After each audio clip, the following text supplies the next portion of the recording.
Come on now, don't get it. First one to hit this shot right here. Come on, get out of there. That's it. That's it. Back that up. That's up. I can't even say it.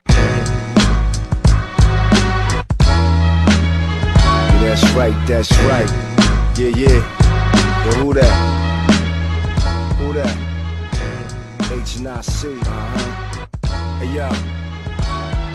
What's up, y'all? I just want to welcome y'all to Safe Space. Today we're at George Washington University. We're going to sit down with their all-time leading scorer, Chris Monroe, who has made a career of working hard and turning nothing into something. He's one of the most intelligent, well-spoken people I've ever met in my life, and also someone that I've always looked to for guidance when it comes to making sound business decisions or sound financial decisions. So, hope you guys enjoy, and welcome to Safe Space.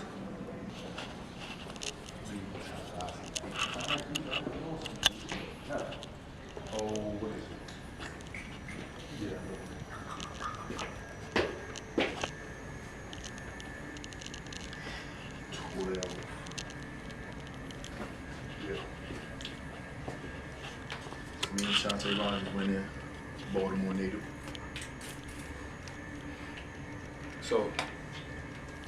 So Chris, being like one of the greatest players in George Washington University history, being the all-time leading scorer, what were some of the things that led you to come to GW, and also what propelled you to become arguably the greatest player in the history of the program? Well, I think one of the main things that brought me to GW was the fact that I could stay home and play local. You know, one of the a good friend of mine ended up getting paralyzed, I want to say my sophomore year, and you know, AAU buddy, we came up in the circuit together, and you know, he lived through me as far as when it came to ball. So one of those things is wanted to be here so he could see every one of my games. So he came to every single one of my games. We used to wheel him in every single game so he sit there and had that baseline. Two, you know, my family, my boys, the neighborhood.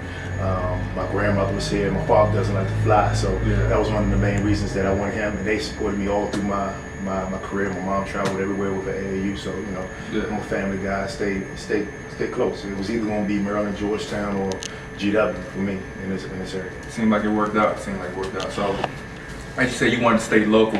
Can you talk a little bit about your high school and AAU background, and where you came up, and what kind of molded you into becoming the person you are? So I started off, I was playing with Silver Spring Blue Devils. Rob Jackson was the one who picked me up when we were about 9 or 10. That's where I met Roger Mason. That's where I met a couple of other guys that I played with.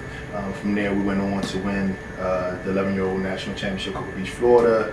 Then we went on to win it again when we were 14. Mm-hmm. Then, you know, at that point in time, high schools were like, look, we need you for summer league. So that stopped. So we ended up, from there, that's where I went to, I started off my freshman year at Springbrook.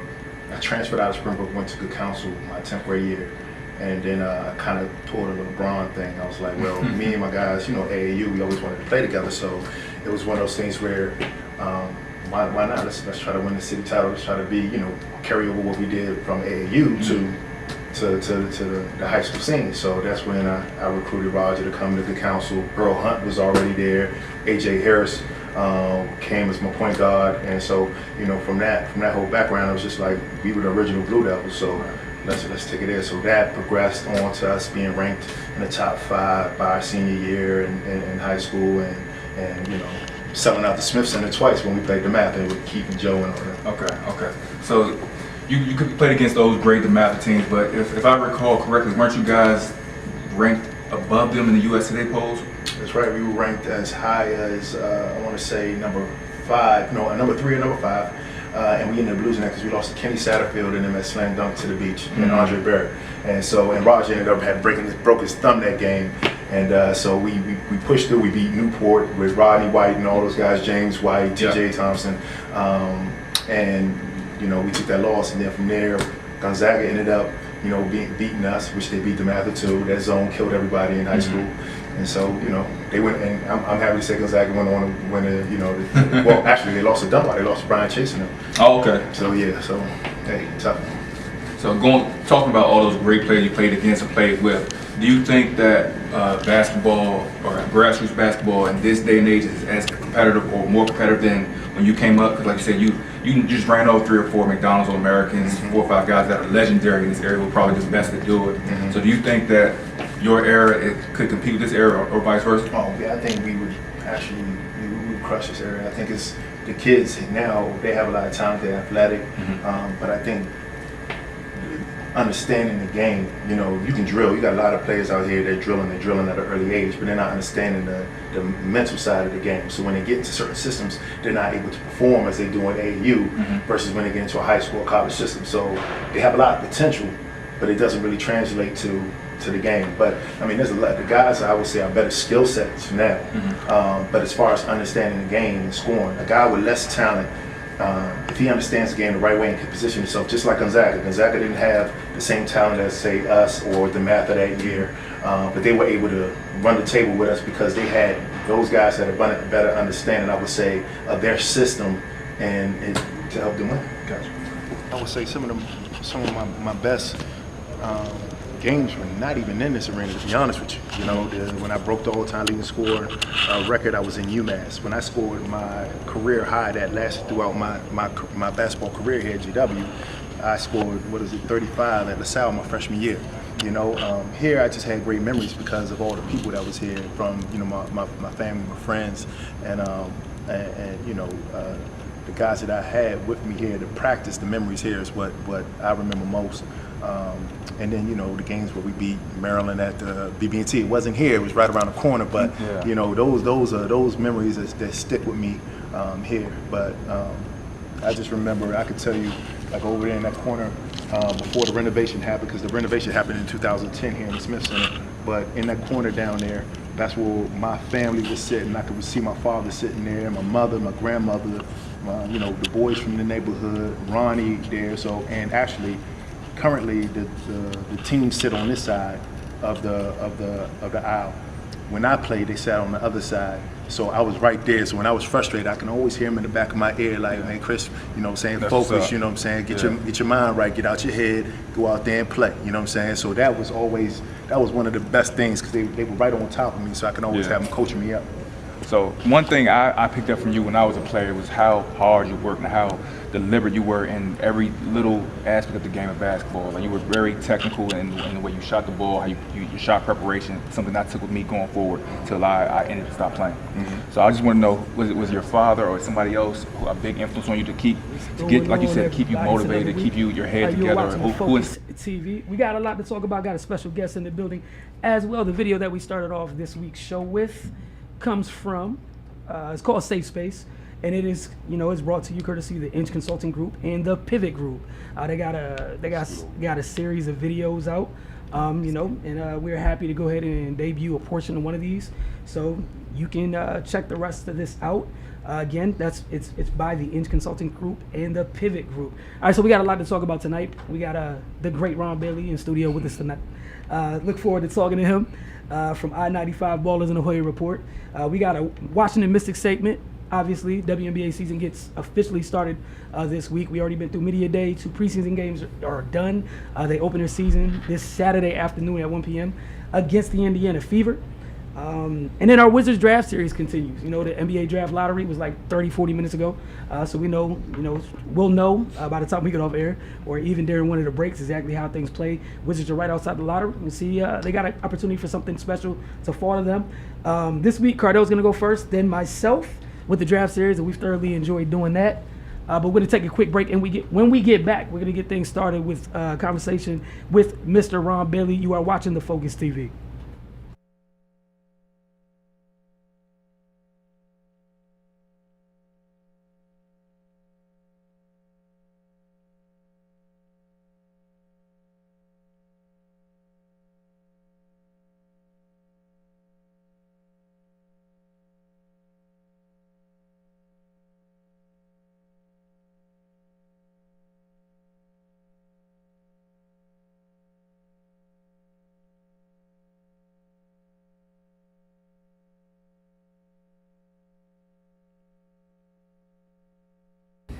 Welcome back to the Focus TV. Again, got a lot planned for you tonight. Ron Bailey from I-95 Ballers and the Hoya Report is with us. If this is your first time tuning into the Focus, we truly appreciate it. If you are a regular, welcome back. Got a lot for you this week. So, Cardell, the floor is yours. All right, man. Looking forward to this conversation, man. All right, no doubt, man. We about to jump right into year one of the Patrick Ewing. What were your thoughts on the season and also kind of your prospects moving forward? I thought it was it was basically to be expected. It was good, bad, and to be expected, if that makes any sense. If you look at it, the team went 13-14 or 13-17 the prior year, roughly the same record they had this year with the same players. And you have a new coach who was navigating a space that he had never been in before as a coach. The last time Patrick Ewing was on the college scene was 1985. And, of course, none of those players were even born at that point, right? So, and it's so much more to being a college coach than just the X's and O's. Right. I thought they did, and with what he had to work with he also got the job late. It was in April, so he really couldn't recruit in the open early period. He kind of pulled together some strings, and I thought they did well. The Hoya Nation loved the fact that John Thompson III's Princeton offense became the bane of his existence. I don't agree with that criticism, but a lot of people did. So when they saw double pin downs, when they saw going into high-low action, when they saw pick and pop with Marcus Derrickson, who's now left, they really liked it. It didn't win a lot of meaningful games, but people saw that it might have been like a progression forward. So that was a good thing. The bad thing is that they didn't win a lot of meaningful games when you boil down to it. The record did not improve that much. They had an abysmal or horrible, many people say, and I kind of agree, horrible out-of-conference schedule. They weren't playing anybody of significance. So it kind of like, some people say it's a good thing, others it was a bad thing. It might have been too much of a good thing. Right. They played almost the entire MEAC. To be honest, that was the joke, and I'm a MEAC guy, but the MEAC and Big East are two different worlds in competition. So good, bad. It's to be expected though. And I've been telling people you got to be patient with a guy who it wasn't like he was in college basketball for 30 years. Mm-hmm. He was in the pros. And so, in today's college basketball arena, like you guys know, it's not just I'm drawing up these fancy plays. It's development. It's recruiting. It's roster management. It's dealing with the donors and dealing with the community. It's marketing. It's branding. It's an entirely different world than it was in 1985 when the last time he even stepped foot in a college environment. Right. It's funny you brought up the scheduling, man. Because, I've heard the same arguments and whatnot, how weak it was. But do you see Ewing beefing up the schedule moving forward? Slightly. This year, I don't think it'll be the MEAC Invitational, but it won't. But it won't be. And I hate to put the MEAC down like that because I'm a MEAC guy. Went to FAMU, proud of them. But I just don't think. No, they're not going to be. It's not going to be like John Chaney used to do with Temple, if you guys remember. Yeah. They used to go all over the place, take on anybody and everybody anywhere, and it won't be that. It won't be as vigorous as JT3 had it. It'll be probably slightly better than next year. I know for a fact they're playing. It was just released today, but it's been known for a while. They're playing Illinois in the Dave Gavitt Challenge at Illinois, Big East versus Big Ten. Illinois is is a struggling team, but at least they're getting that in. I think they're going to Syracuse. They're going to. Rumor has it that they'll be down in Jamaica. For one of those tournaments or whatever, which is not a packed tournament, but at least they're getting out of town doing that. So, we'll see.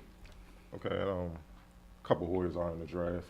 Their top two leading scorers, Marcus Derrickson and Jesse Govan. Derrickson signed with an agent. Yeah. Govan hasn't yet, but he's just testing the water, seeing where he was staying. What are your thoughts on? We can go one by one. What are your thoughts on Derrickson prospects going to the NBA? I wish the brother well. From all the sources I've talked to, he's not on anybody's board. I don't. There's a lot of question marks on what precipitated the decision. It's a head scratcher at this point. Marcus for the NBA has to play a 3-man, which means he has to guard a 3-man. And can he guard with this spacing? What we were discussing before this session, spacing. Can he guard a guy 25 feet from the basket? Yeah. The 3-man, which is arguably, not really arguably, but the most athletic player in the NBA. These are the freaks of nature, right? Can you guard that cat 20, 25 feet away from the cup? No. Can he shoot a jumper on a pick and pop? Yeah, but can he free himself at that level? I wish him well, man. He looks destined to be an overseas player, and if that's the case, then maybe you come back to school and get your numbers up so you can go to a better overseas spot. I'm not a guy that thinks that kids have to stay in school all the time. Let me preface my statements with that. But in this case, it might have been helpful. What about Jesse Govan? He's been to, I think, the Sixers and the Celtics. That's not a ringing endorsement in terms of teams bringing you in. Only 2 of them brought you in, right? He has to work on. He's a 6'10" wannabe jump shooter. He can shoot the ball, but is he that? Will he rebound the ball? Will he protect the rim at the NBA level? When he goes on the back to the basket moves, everything's a fadeaway. It's always over his left shoulder. I've talked to Big East coaches. They game planned against this. So that's part of his game, and it was evident. At the end of the year, they stopped doubling him, and they started doubling Marcus. That's not a ringing endorsement. The kid is, they all want to go early. It's their dream. You don't want to dump on their dream, but you want them to get information and make good decisions so they can reach that dream. So we'll see. Nobody on the team that I know of knows whether any organization knows where he's going to stay or go. Okay. Now for the remaining players, how much of a leap do you see coming from Jamarco Pickett, Javon Blair, and Antoine Walker? Pickett, he'll be instrumental. If they're going to be successful, he'll be the go-to guy, or at least if Govan comes back. They say he's working hard. As you saw him, he needs to get stronger. Everybody here has probably seen that. He has all the tools. Yes, I mean, he has the tools. He just needs to put them together. I always tell people, this is interesting. I thought the move of the year for everybody in terms of development was a non-shot by him.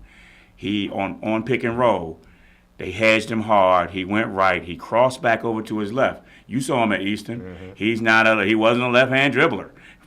Crossed back over to his left, got into the lane, went up, got the shot fouled, but because he switched it back to his right, he didn't finish with his left. But the fact that he was able to do that in a small space, that was real heartening. I mean, it shows you what he's capable of. Everybody in the Big East raves about this guy. He was all rookie. Everybody's like, this guy, the sky's the limit. Yeah. It depends on how much he's going to work. You said Javon has to do more, as per the coaching staff, than just shoot the ball. He came off. He's a 6'3" guy from Canada.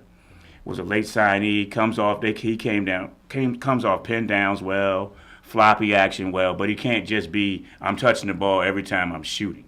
Has to make plays for others. Has to defend. Has to rebound. Has to be a little more scrappy. I think he plays he made about 20 minutes a game, 22 minutes a game next year. I think they are really going to use his services. And you said Antoine. Antoine has to work harder. Last year, the constant refrain from both players and coaches was, we need Antoine to be a hustle guy, and he needs to do it. At times when he did, he got minutes and was successful. He wasn't doing it in practice and in games. So, that's what you would think that he would accept that and embrace that role. But they're young kids, so hopefully if he wants to see that floor, because they're bringing some guys in, that's what he's going to have to do. Okay, speaking of guys they're bringing in, we're going to jump on that recruiting class for 2018.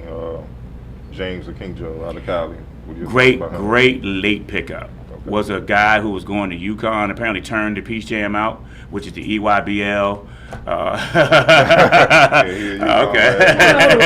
Sorry. I just gave him a look. I'm sorry. I saw the look. I was fine with it because I understand what happened. The look was unnecessary. I just wanted to see how you felt about it. That's all. I'm sorry. Continue. Okay. Yeah, I mean, Pitbull player at about 5'11", maybe 6 feet, maybe 160 as he gets stronger. Pitbull, great in ball screen action. He turned the Peach Jam out. I think it was MVP last year of the Elite Youth Basketball League, Nike's national level league. Great player. Was going to UConn. Kevin Ollie got fired, reopened it. Georgetown got wind of it, I guess, and they were sitting in Oakland. They just happened to be in California when that release came down. We're the first ones in this house, did an excellent job recruiting him in a short period of time because damn near everybody in America wanted him, including Arizona, and there's a connection between Oakland and Arizona, in the Bay Area in Arizona. Yeah, exactly, and amongst other guys. Yeah, exactly. There's a strong connection there. So they were able to pull him there, and that's a big coup because without him, they were probably going into the season with no lead guard. And in today's basketball, you can't can't do that. And probably the highest profile guy in the recruiting class, Mac McClung. What are your thoughts on him? Athletic kid, not a point guard yet from what I've seen.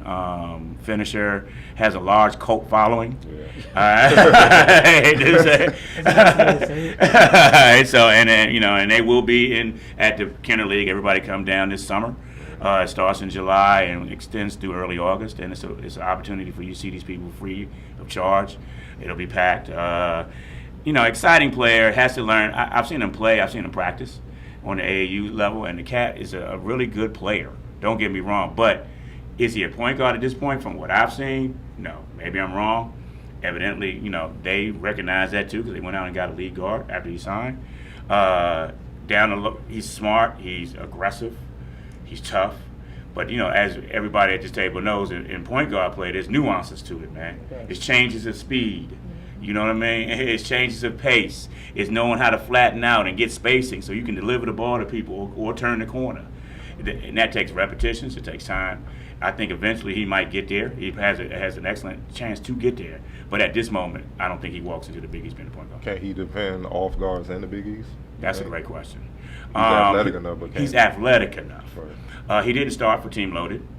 At Gate City, he's out of Gate City, Virginia, which is on the border of Tennessee. Didn't play against anybody. So that's a great question. Can he? We'll see. Okay. What about a 6'8" Grayson Carter? I haven't seen much of him. I didn't see him live. So, I don't really like going on clips. Right. It's very misleading. They never show the entire picture. But, 6'8", 6'9", cat can shoot a little bit, rebound a little bit, Yeah, we'll see.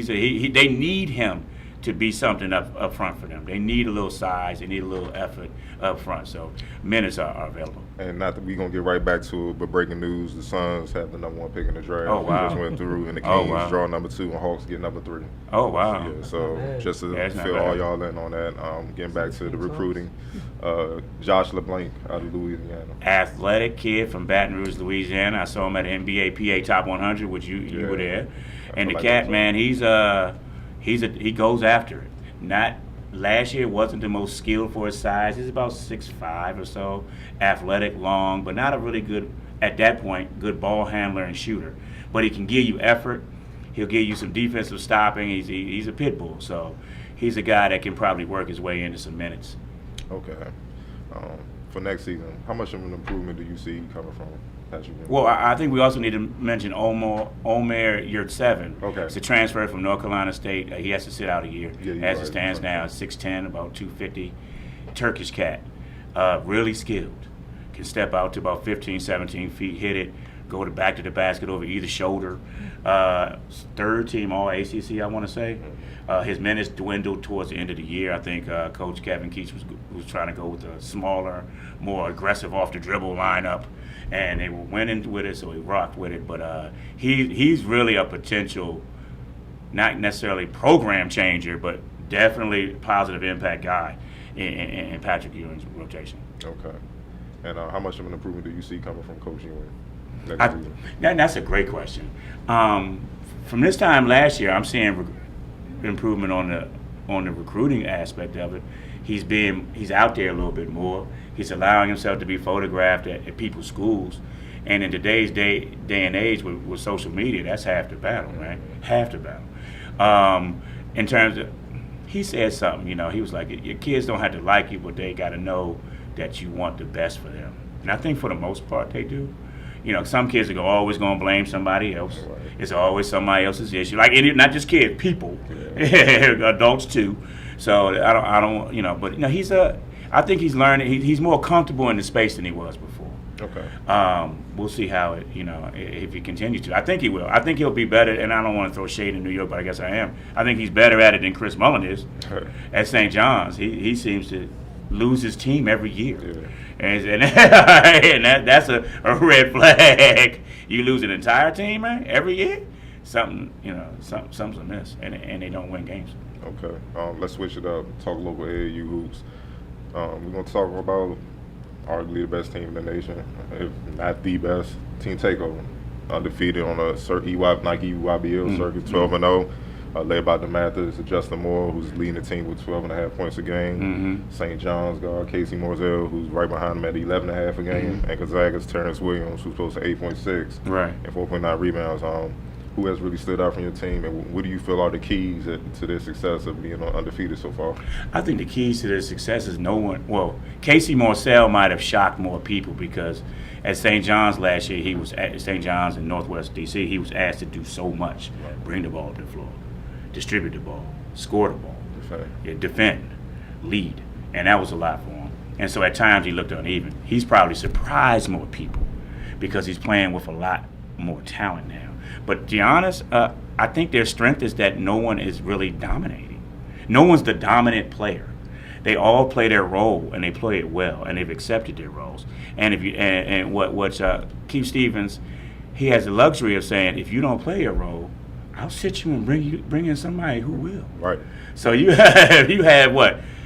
10 D1 cats. No, 12 D1 cats. Right. Then no one's the prima donna. There is, look, the kid Roach out of Paul VI. He's the most highly valued from a recruiting perspective. He's not the lead guard. He's not the go-getter guard on that team. And that says it all. I mean, he's the guy that everybody in America wants. But he's not the one that's really leading the team. That might be Anthony Harris, another Paul VI guard, class of 2019. The Roach kid is 2020, so they have a good mix of young and old, in this context, juniors and rising seniors and rising juniors. And they're not individual driven. It's a team. And I think, and they're talented. Right. And these cats could all be the man, dang near anywhere they want to. So that's the strength. What about the foot of Hunter Dickinson? What do you think about him? The best passer, I said it one time, and I was at one of their practices, and he threw a terrible pass, and an ex-coach is like the best passer in DMV, huh? But I think he's the pound for pound the best passer in the DMV. He has a really good feel for it. As a footer. But give me all the guards too. None of them deliver from the elbow like this cat can quarterback your team. So he's just picking off stuff from like the high post? Yeah, they throw it into him and he's going to make the play. And I think that's I don't know. He reminds me of almost Greg Monroe, almost. Okay. That's high praise, but that kind of guy who you can get it to the elbow, he can turn, shoot, and he can find, and you think you're getting passes from point guard. Yeah. Gotcha. Yeah. Okay, we're going to switch and go on the Under Armour Circle. DC Premier, they're 8-0 right now. What are your thoughts on them? They're led by Anwar Gear out of Gonzaga and Ricardo Lendo out of Wilson. What are your thoughts on that team and their key players? Well, they also had the Mitchell twins who left for Team Mello. They took a hit with that. Premier has always been a team that competes and makes it happen with what they have as of late. They have a lot of individual pieces, and they're kind of putting it together. They play hard. They get up and down the floor. I always like to draw the comparison between EYBL and UA, and to a certain degree the Adidas Gauntlet League too. Think of the EY, and I'm not denigrating any league. Think of the EYBL as maybe the NBA. Right. Think of the UA and the Gauntlet as maybe the ABA. And when I say that, it's quicker, it's more guard oriented, it's less bigs, they're flying up the floor more and more. It's more, contemporaneous, I guess, or I don't know if that's the word I need to use, but it's more they're on the fly, they're making plays, they're running stuff. But it's not as, sometimes the EYBL almost walks the ball up the floor and makes play and runs sets and stuff.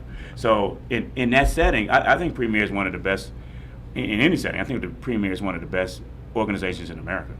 I mean, they just, if they can keep the Mitchell twins, that'll be a boon. If they lose them, they still have punched their ticket to the UA National Championships in Vegas in July. So they'll keep on moving on. Okay. And last, Adidas Gauntlet, New World's 5-4 right now, and Team Loaded Virginia is 4-5.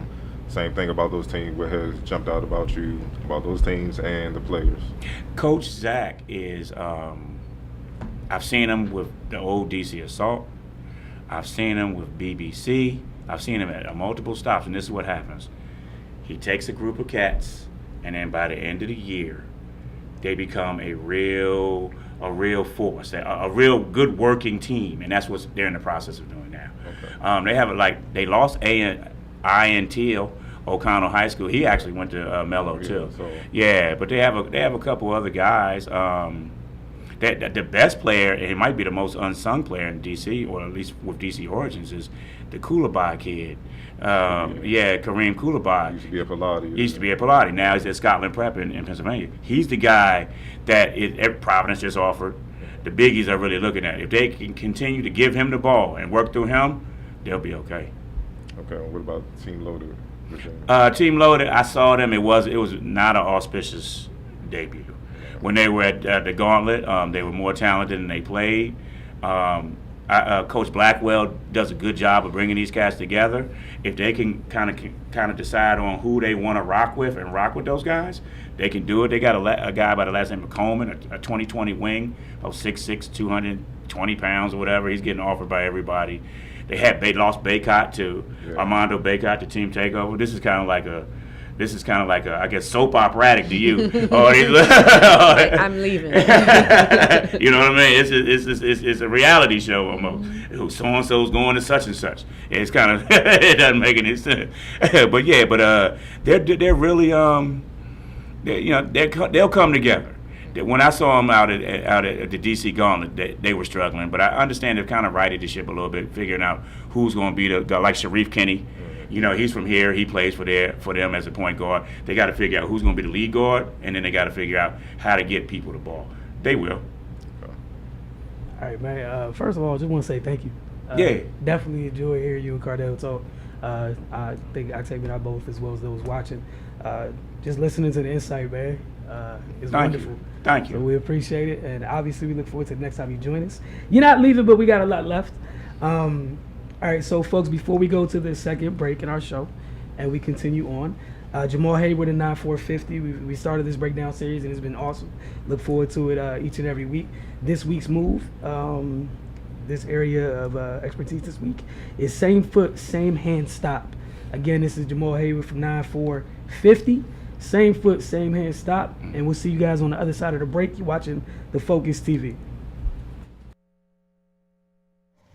We're going to work on the same hand, same foot stop going to the left. So first, you'll attack the defender either sweeping low or going over the top. I'm going to get to the chair, okay? 2 dribbles. 1, 2.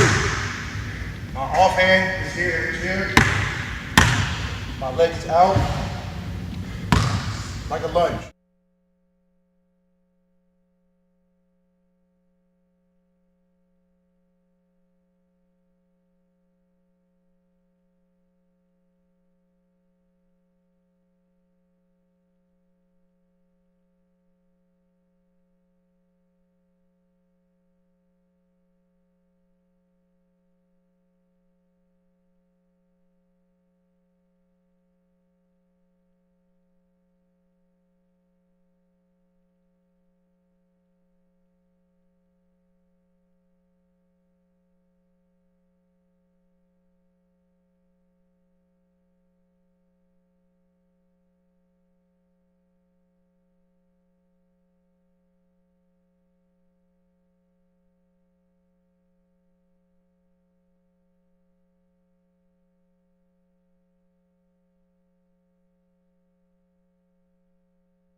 Welcome back to the Focus. As always, man, we had fun during the breaks, all right? If you guys didn't know that before, we thoroughly enjoy ourselves. But all right, so we are all on the point of the show. We're going to talk about the Wizards draft series. Cardell just told you guys who the top 3 teams in the draft which three teams have the top 3 picks in this year's draft? The Washington Wizards are currently sitting at 15, which is a wonderful place. You're right outside the lottery. Something good has to fall to you because bad teams do bad things. Something's going to be sitting there. Shout out to my man Owen Reese for that prophetic statement a couple years ago. I'll never forget it. So we've been taking our turns with this draft series each and every week. We both started with bigs. We've seen a couple guards already, some wings. This week, I'm going to go with a combo forward, Kevin Knox out of Kentucky. Still don't know whether he's a 3 or a 4. We really don't know at all. 6'9", 215 pounds, near a 7-foot wingspan, 15.6 points per game at Kentucky, 5.4 rebounds, 1.4 assists. He shot 44% from the floor, 34 from 3, and 77 from the line. Some of the pros, he can be a capable spot-up shooter. He moves well without the ball. The free throw percentage is solid. He can attack off the dribble, but as of right now, it's only off straight line dribbles. This is not going to be a guy that you give it to when the clock winding down and expect too much. He's either going to catch it on the move, and again, just simple straight line dribbles. One of the positives with the fact that he's kind of limited with the straight line dribble, he does have he got a floater going for himself right now, which isn't bad at all. Again, versatility is a positive, and it's tough for tweeners. Back in the day, NBA didn't know what to do with tweeners. The luxury for a guy like this is we're in a place with the league where tweeners are sometimes a luxury. If it's a good team, you're smart enough, you can find a purpose for somebody who doesn't necessarily have a clear-cut position. Some of the cons, he's inconsistent, which is expected to be with kids. He's very inconsistent. And I mean, this is in every aspect. It's not the down the kid at all, but we try to do our best here to keep it honest. And he just sometimes struggles to be assertive, whether it's on offense or defense. Again, this kid, he's like 19, but this is an issue. He obviously has to get stronger. And defense, like most kids at that age, they don't know what to do when they're off ball. He loses his man quite a bit. But physically, he's not elite. He's not an elite NBA athlete, but he's athletic enough where he should be able to hold his own in front of threes. I'm not talking about be a defensive stopper, but to hold his own and at least give Forrest problems. Because he has at least NBA athleticism. It's not like he's lacking in that regard.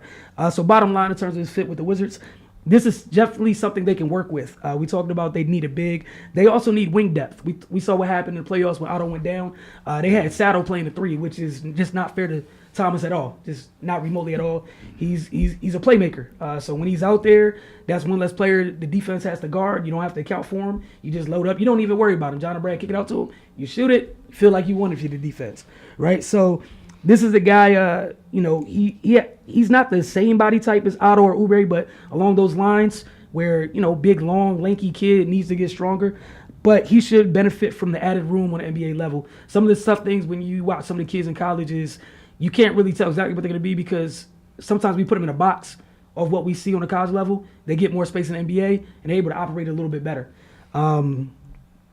Also, the versatility. I do think that is a benefit. The Wizards, at times, have gone small. This is a kid who can play in a small ball lineup. Obviously, you can't play him at the 5, but it's another body you can throw at the 4. I mean, that's the biggest thing, and we've been saying this since we started this series. Scott Brooks is one of the better staffs in the league at developing young talent. So we're talking about players that obviously need work, but it's something to work with. So that's why I chose Kevin Knox this week. Cardell? Okay. My selection for this week is Villanova's Dante DiVincenzo, a.k.a. the Delaware Jordan. I'm about to throw that I was waiting in my head how long we were going to go without that I'm moniker. going to give him accolades the way he played in that championship game. He deserved it. But, a winner, 6'5", 205 out of Villanova, redshirt sophomore. Averaged 13.4 points, 4.8 rebounds, and 3.5 assists last season. 2-time champion. Let's not forget he won one when Chris Jenkins hit the shot too. He was on that team as well as last year where he took over in the championship game. The thing I love about him, obviously, you seeing where I'm going with the Wizards. They have a nice core. If they can build around that core, they have a shot. So I'm thinking about winners, bringing guys that have experience in college that are ready to come and contribute and know how to be professionals. Know how to put the work in, know how to blend with walls, shut their ego down. And play a role. Sometimes that's the best thing a team needs instead of everybody thinking they should be stars. He's a good shooter off all over the floor, as he proved in the championship game. Crafty scorer off the dribble. No, he's not Kyrie or Steph. He's not going to shake you up, but he's going to get to where he needs to go. Excels at scoring on the move. Fairly good playmaker when they had Brunson play off the ball in spurts, doing different sets. A very good rebounder for his size and for a college guard. He's a good defensive player, not great, but he's good. Now, obviously, being a good defender on the college level may when he gets to the NBA, he may be an average one. Right. So that's something he will have to learn the tricks of the trade, learn how to, deal with bigger guards, quicker guards, and all that. That's just something that experience will teach him as he get there. He's an above-average athlete. He gets sky when he wants to, but no, he's not on the level of a Russell Westbrook or Dennis Smith or something like that. A solid motor. He never starts competing. Lord knows, if he goes to the Wizards, they need that because there are guys that quit a lot this year doing different stretches when things are not going their way. And one thing that's underrated about him, and it seems to be contagious at Villanova, he's very, very smart. He knows how to affect the game on offense without being a focus. He knows how to affect the game on defense when you're not paying attention, when he's not being attacked, when he helps side, defending the post. All the little details that help teams become what they were at Villanova, championship team. The cons, he could be a streaky shooter. He could be off, even though he was deadly efficient throughout the year. It's times where he did kind of, put up a lot of shots and didn't make it, but that was rare. He was definitely efficient for most of the year. He shot 48% from the field, 40% from three, 71% from the free throw line. Definitely would like to see the free throw percentage get up, but he only attempted 2.7 a game, so it wasn't even a high volume for him to even get going with the percentage. Can be unselfish to a fault. Obviously, playing on that loaded team, it was Jalen Brunson, Bridges, and then, like what you said, Omari Spellman. He kind of deferred a lot, and when he should have just take over. And as you could see, as the season went on, you could tell Jay Wright was telling him, look for your shot more. Right. And it finally came to a head when in the championship game. He can struggle to guard quicker players. He's 6'5", 205. That's hit or miss sometimes with bigger guards. We seen Wall and Bill when they had to deal with, quicker guards, they may struggle, and they're better athletes. So, like I said, that comes with experience, so he can understand angles, understand how to beat certain guards to this spot. That's just something he going to have to learn on the fly. So I'm kind of confident that he'll end up being, a satisfactory defender, which is major for Scott Brooks, because he don't like to play guys that don't play defense. He always emphasized that. He's just a solid guy in every area. It's not one thing that stands out about him where he's like, he's just nasty in this area. He's just very good in every area, which is what the Wizards need. You plug him in, he can come in and make an impact right away. It seems to be the theme for Villanova. He was overshadowed by his higher profile team. I'm not going to use that against him because if you're winning, you're going to play with other good players. I don't know why but they just, scouts and everybody going to look for something to throw shade at him or whatever, just a nitpick. But that's not it, because it's also hard to play with other great players. Sometimes you get in the way of your ego and stuff like that. So I love what he can bring to the table if they were to draft him, and I think he's the type of player. He may not be a star, so to say, like a future all-star down the line, but he will definitely be a key cog, a key role player, and make an impact right away. And that's from obviously being in a winning situation, and with his skill set and athleticism and size, I think he can step right there and go to work in the league right away. And just to piggyback on what you said, like literally that's the type of things they need, like consistency. Like this is just something you can count on that you're going to get each and every game. Like too often, with the bench, Mike Scott was the only thing you can count on. Anything else was, it was up and down. From night to night, you didn't know what you were getting. Obviously we're seeing for most of the teams in the playoffs, like being able to get consistent production out your bench is so important. And it also allows John and Brad to rest a little bit. Also gives Brooks a chance to mix up some lineups. Again, we're going to continue with this theme. If you guys could definitely go to bliss.fm, the focus, and check out some of the past players we've picked in this draft series, because it's been fun.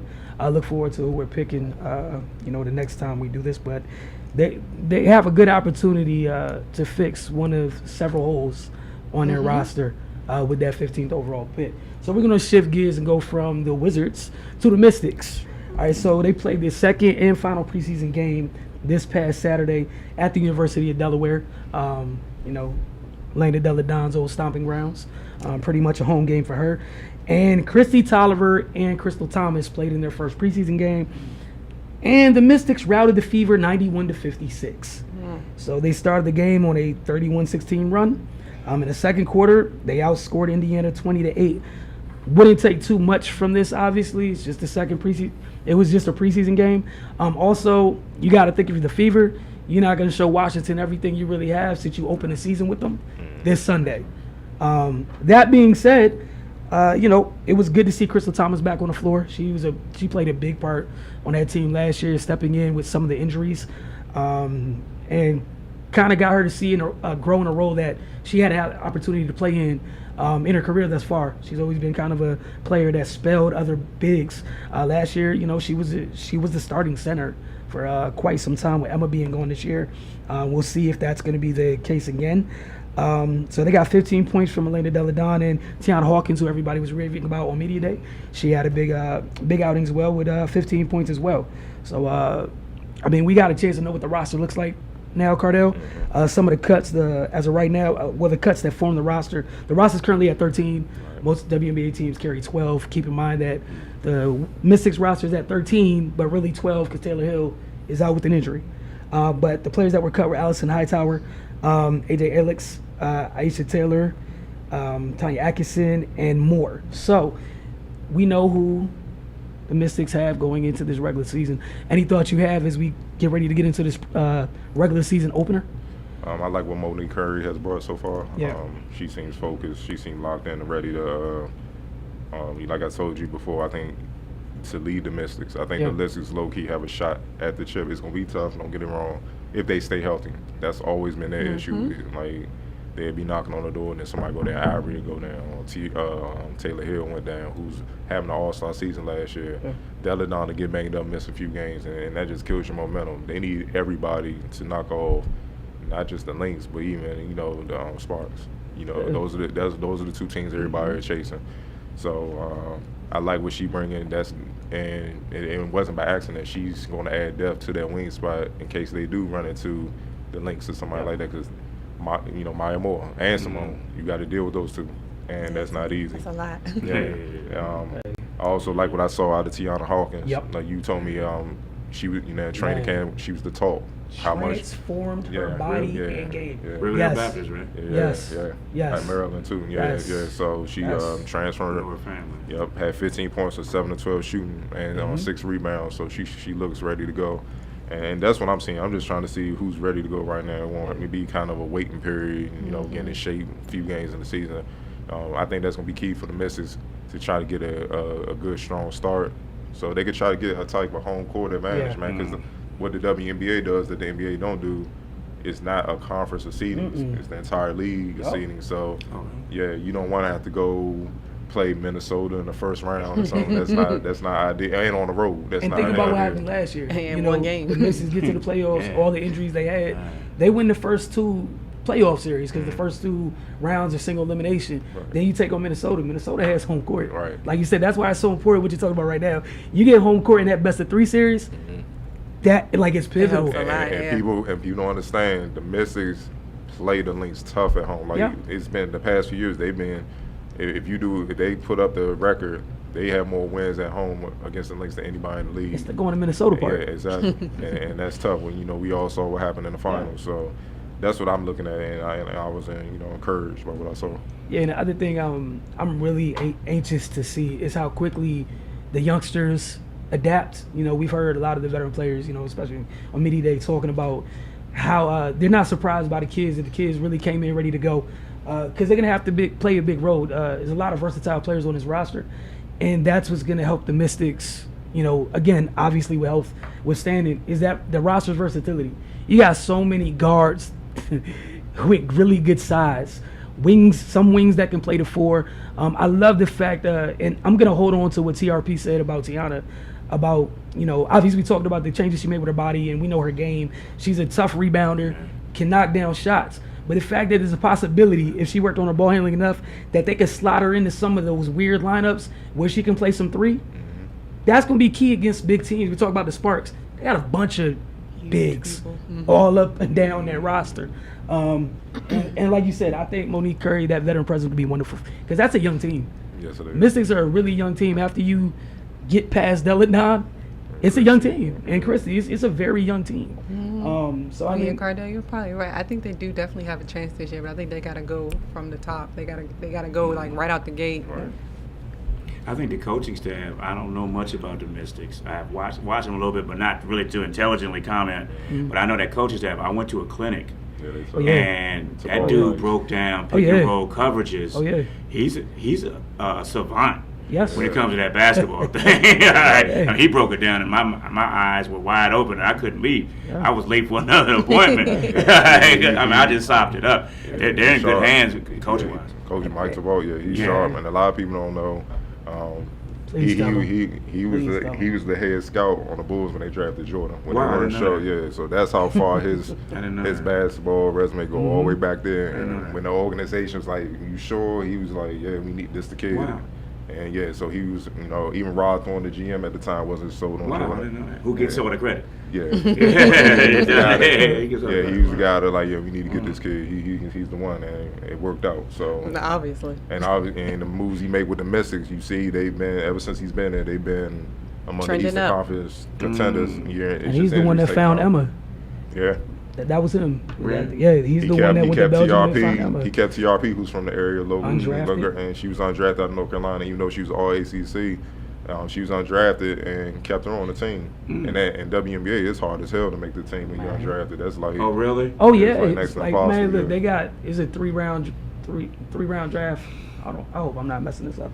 3-round draft, but pretty much after the first round, anything's up for grabs. It doesn't mean anything. Does not mean it's not like the NBA because there's only 12 roster spots. Not 13, it's not 15. The other thing you got to think about it, the lower you pick, it's only 12 teams, but the lower you pick, because those roster spots are so valuable, you don't really have time for the rookie to develop. So the rookie almost has to develop overseas, depending on where you pick. Wow. So how do they keep their bodies together playing year-round professional basketball? How do they do that? That's what you got to give They a have lot of to. them They don't have a credit. choice. They don't have a choice. That's why you got to give them a lot of credit, and why we do They're our athletes, best man. to try to defend that and some of the junk to go with it, because it's good quality basketball. People who love basketball, you have showed no issue watching the women's game. And If like you for love me, basketball. usually, if you appreciate the game, you should be able to watch it without an issue. I don't care if you don't see a dunk at all. Because we can watch the NBA, I can see a bunch of dunks. It's trash basketball. Like last night we just watched a #1 seed with some of the trashiest defense ever. Right? And people are okay, and we watching, right? Horrible defense. 4 quarters of trash defense. A whole year worth of horrible defense. Improper rotate. I'm just saying improper rotations. Right. Don't know how to take advantage of things. With a women's game, you have to. Otherwise, you don't move up every level. You have to be. Hey. Speaking of the Western Conference Final, what are your thoughts on what y'all saw last night? Man. Ball stuck too much with Harden. He was effective, but in playoff ball, you got to have 3 effective scorers, 3 options to score. They had 2. And it's also, they were talking about, well, they should have run. Well, you can't run if you don't get stops. Yeah. And when you have Durant coming down in the mid-range killing you, you're pulling the ball out the basket. You're not running. You might want to pace it up next time. I think they will. But you can't run. The easy baskets weren't there for them. Too much Harden. I mean, it was effective, but no one else touched the ball. And from a defensive perspective, you'd rather a guy dominate the ball, and I don't have to check these dudes. You know what I mean? As opposed to, they're running off-ball stuff while he's isolating. He's finding him the ball and making it harder to defend. And right now, before we go, the Cavs are up 25-20. Jason Tatum, Marquise Morris are scoreless. Jaylen Brown has 13. LeBron has 19. But like I said, it's a 5-point game. 2:05 left in the first. They have 25 and he has 19? Yep. And the Celtics had 20, and Tatum and Morris are 0-4, and they combined 0-for-5 right now. They just, like I said. Well, I was expecting that. I knew he was going to come out. Yeah, you was expecting that. This is an interesting series. What are y'all thoughts on that before we? I just don't think the Cavs have enough around him to succeed. I mean, he can score all the points, but somebody else has to do something consistently. I mean, you got Love. You got to give him the ball. Who else? Who's the third guy? I really like what the Celtics do, particularly with their off-ball motion. I mean, they're constantly moving and cutting and playing for one another and with one another. I think overall they'll win, but then they'll get blown out in the finals. Probably. Yeah.